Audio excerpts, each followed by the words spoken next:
What's your favorite movie about Vegas? Casino? Yeah, it would have to be Casino. Yeah. No doubt about it. Yeah. You ever see a movie that changed your life, that actually impacted your life in some way, shape, or form? Probably. Which one? That's a good question. I have to think. I have a lot. Casino could be one of them. Probably taught me about women. Uh, Forrest Gump for me, it's a simple movie, but it was a really good movie to show. Because I've been really fortunate in my life, like over and over and over, and I don't think I deserve any of it. So I just always felt like Forrest Gump. So when I finally saw it, it really connected with me. It was like, okay, this universe works in weird ways, and stuff just materializes, and you just kind of be good to people, like put that good karma out there, and it happens for you. So that was a movie like that. I'm actually very superstitious about that. Mm-hmm. I believe that what you put out, you get back.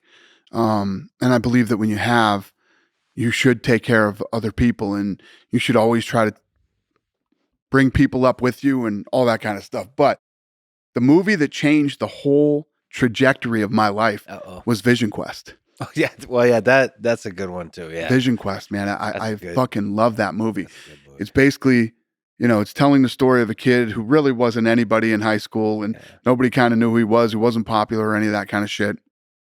And he decided that was the year that he was going to make his mark. And he was a good wrestler at 178 pounds, but he was going to move down to 160 something to take on the scariest guy and the whatever. But there's all these little things in the movie that really lay out what life is all about.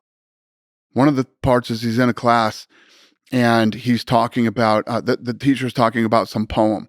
And he says, what does this poem mean to you? Well, this little girl's walking through, the park, and all the leaves are falling off the trees. And she realizes that she's going to die someday.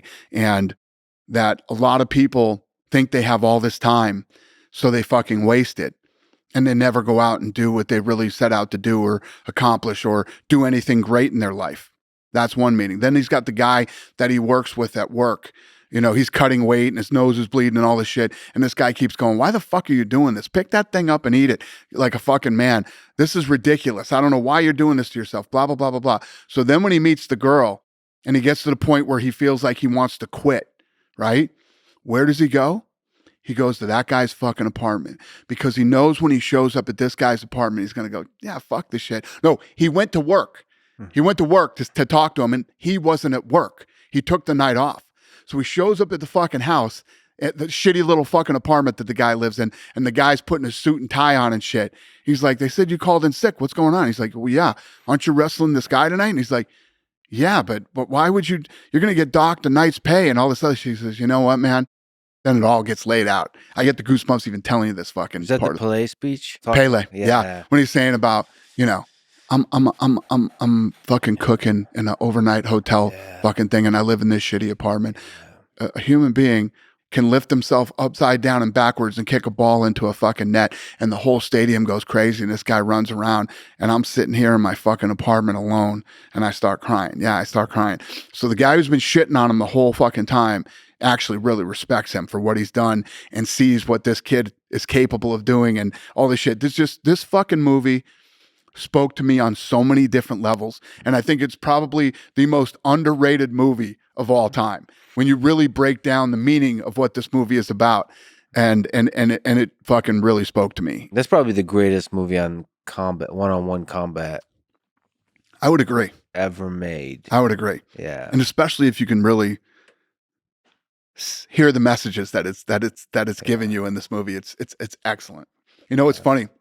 They just did and I saw this after the fact, which completely fucking pissed me off. They did the 25-year or the 30-year thing. Mm-hmm. It was filmed in Spokane, Washington. They showed the movie at a movie theater there, and the cast members came out and spoke about it. I would have fucking flown there for that. Are you shitting me? I'd have been there in fucking 30 seconds to go up there and be a part of that. That movie literally changed my life. Yeah, I suppose me too. It made me want to wrestle. I mean, probably the reason maybe it made me fall in love with wrestling. Well, it's funny. I wasn't even into wrestling at all, and I didn't have to be for that movie to. Yeah, it's this basic human story. It's such a great movie. I mean, that's what fighting does. It brings out the basic, the humanity of a person. Really, like for the people that choose to step up and step in the ring, and then chase greatness and actually do it from like against the long odds. That's why it's a beautiful game. And it's so true. I mean, when you think about, like, I'm 54 years old right now, like that. I mean, it just fucking flew by. Yeah. And you think when you're young that you have all this time, you have no time. There's no time. I mean, one of the quotes on the wall in the gym in there is, you know, there is no tomorrow, from Rocky 3. You know, there is no tomorrow. Fuck that shit. Let's get all this shit done today.